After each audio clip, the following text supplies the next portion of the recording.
Happy International Women's Day! Queer Day 動画の2016年3月版です。昨日3月8日は国際女性デーということで、いろんな国でイベントがあったりとか、Google の絵とかもちょっと変わったりとかして、女性の活躍とかを扱うニュースとかがちょっと増えた一日でした。なのでちょっと国際女性デーについてお話ししたいと思います。まずいくつかツイートを紹介したいんですけど、私がツイートを動画で紹介するときって大体こんなこと言ってるやつがいたぜ、こんちくしょうみたいな話が多いんですけど、今日はちょっと肯定的なというか、国際女性デーに賛同するようなメッセージというのをいくつか紹介して、まず最初にちょっと気分を上げていこうと思います。まず一つ目は梅田玉樹さんという人のツイートです。どこに住んでいるかとか、どんな性別であるとか、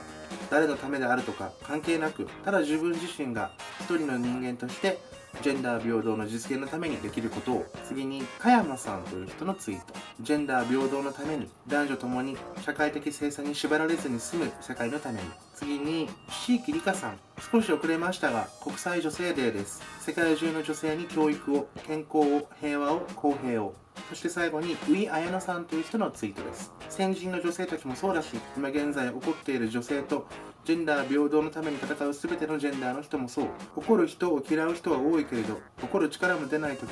地球のどこかで怒ってくれている誰かが私を支えてくれる。というわけでいくつかいい肯定的なツイートを紹介しました。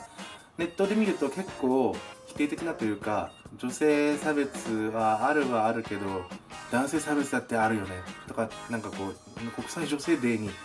わざわざそのことを言うってよくわかんないんですけど、そう面白いツイートを発見したのでそれも紹介します。空子さんという人なんですけど、今日は女性デー、今日以外は男性デーなんやろか。正直そういう側面も強いと思います。国際女性デーということで、いろんなニュースとかでも成功している女性とか活躍した女性とかのニュースとかがバーって増えたんですけど、そもそも男性の成功している人とか偉人とかっていうのは、年がら年中情報がね、昔歴史上の人とかだったらばそもそも資料がいっぱい残ってるっていうのは男性の人ばっかりなので、あと例えばノーベル賞とかも女性が取ったノーベル賞取らせてもらえなかったノーベル賞とかもあるんですけど、取ったノーベル賞ですらそんなに知られていなかったりとか、そんなにこう学校で教えてなかったりとかして、そうやって考えると確かに国際女性デー以外の日は国際男性デーみたいな側面があると思います。そんな中でネットでこういろいろ意見を見てたんですけど、 YouTube でも今国際女性デーに合わせてハッシュタグ Own Your Voice っていうのが出てますけど、そういうところのコメントを見たり、あと Twitter で国際女性デーっていうハッシュタグで検索しても結構出てくるのが、女性に優しくしましょうとか、女性に日頃の感謝を伝えようとか、私は女性を愛していますみたいなことを言ってる人が結構いて、その感覚って何なんだろうと思ったんですけど、多分よく日本で今は言わないかもしれないけど、フェミニストって言葉を言うと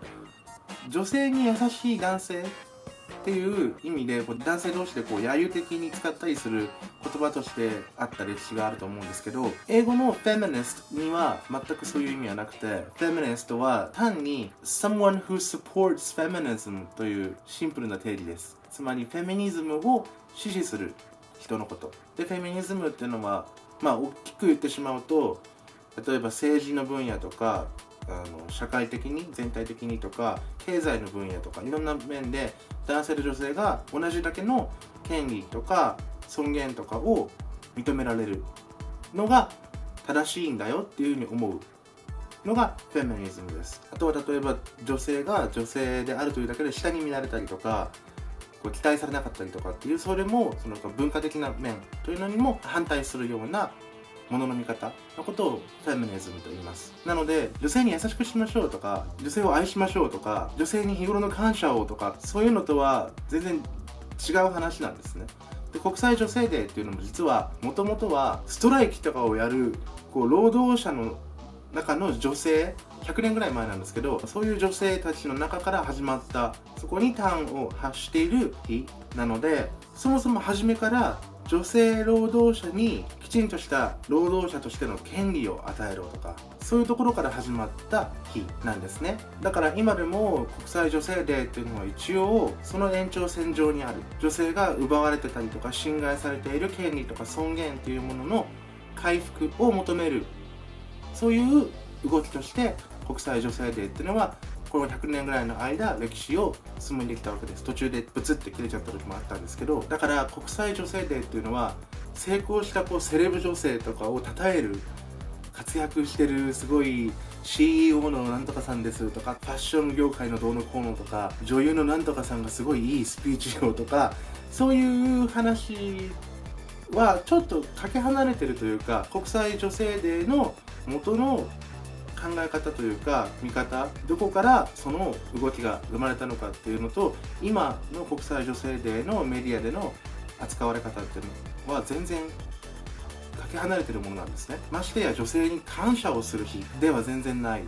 女性の権利とか尊厳の回復を求める日というのが国際女性デーの根本的な考え方です。同一労働同一賃金という言葉があって、英語では equal pay for equal workというんですけど、同じだけの仕事をしてる人に同じだけの賃金を払う、当然の話なんですけど、実際には全然男女で見た時に実現されていなくて、あるいは女性同士でももちろんそうですし、男性同士でもそういう面もあるんですけど、結構大きな性別の差があります。でこの同一労働っていう考え方、同じだけの仕事っていうのは日本には具体的な決まり事がないんです。どこをチェックしてこれとこれは同一労働だねっていうのがなくて、他の国なんかいくつか見たんですけど、そうすると大体なんか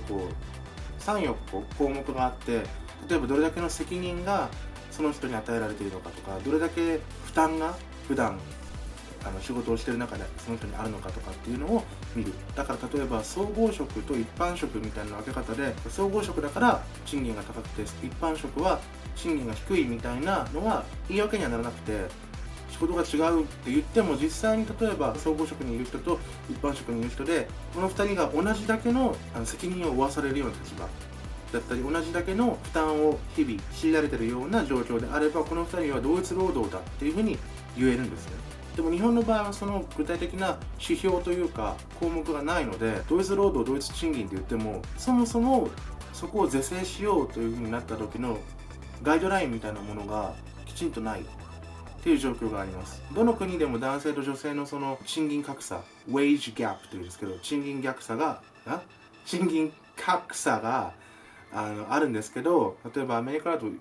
どのぐらいだろうな、男性が例えば1ドル稼ぐ、1ドルってなんか分かりづらい、100ドル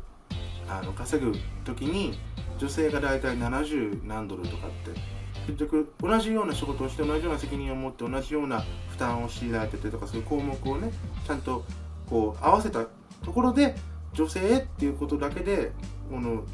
2割ちょっとぐらい、2割ぐらいかな分かんないけど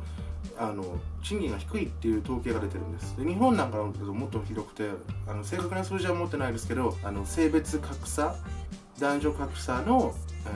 国際基準というか、これも必ずしも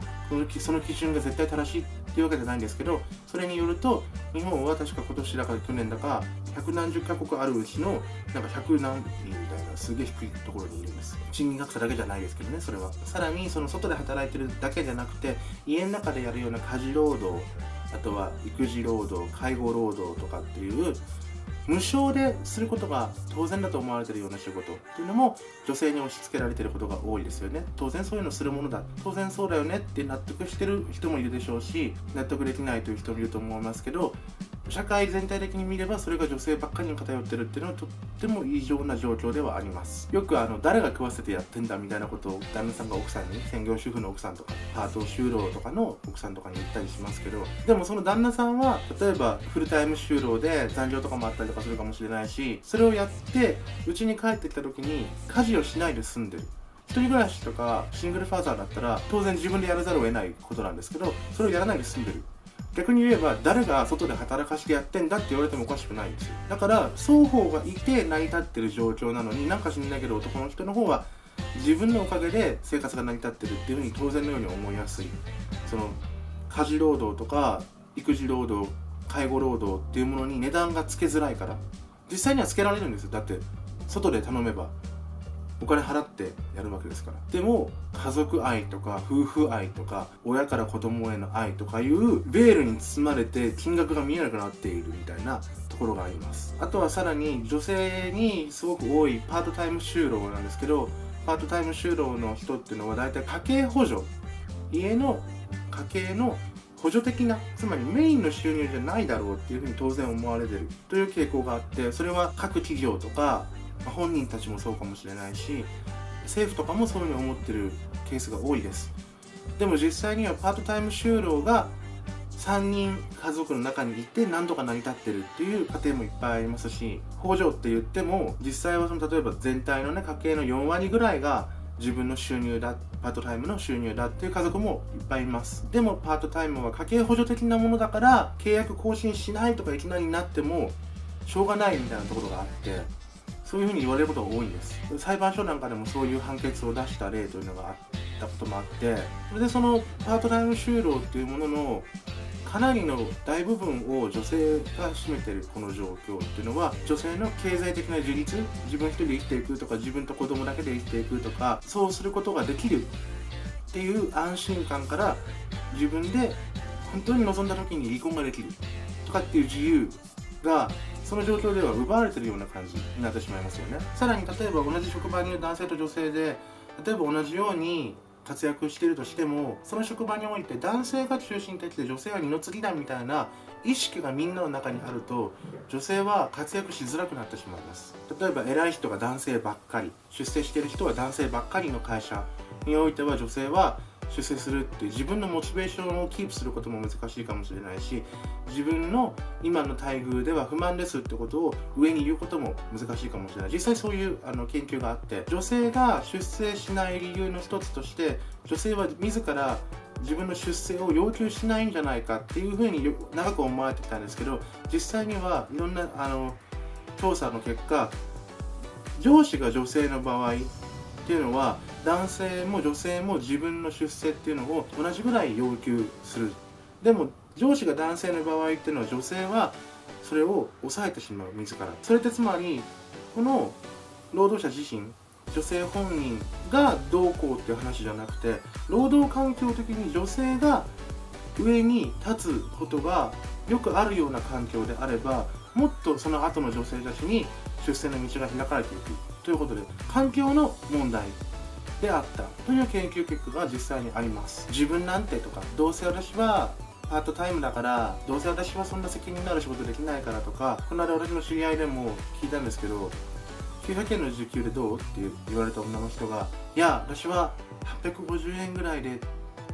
てなんかちょっと値下げみたいな、自分から時給を下げるみたいなことをした人がいて、責任が強くなるのが嫌なのか、理由はちょっとよくわかんないんですけど、もしかしたらその人にとって900円の時給っていうのはこれまでなかったのかもしれない。経験したことのない額で、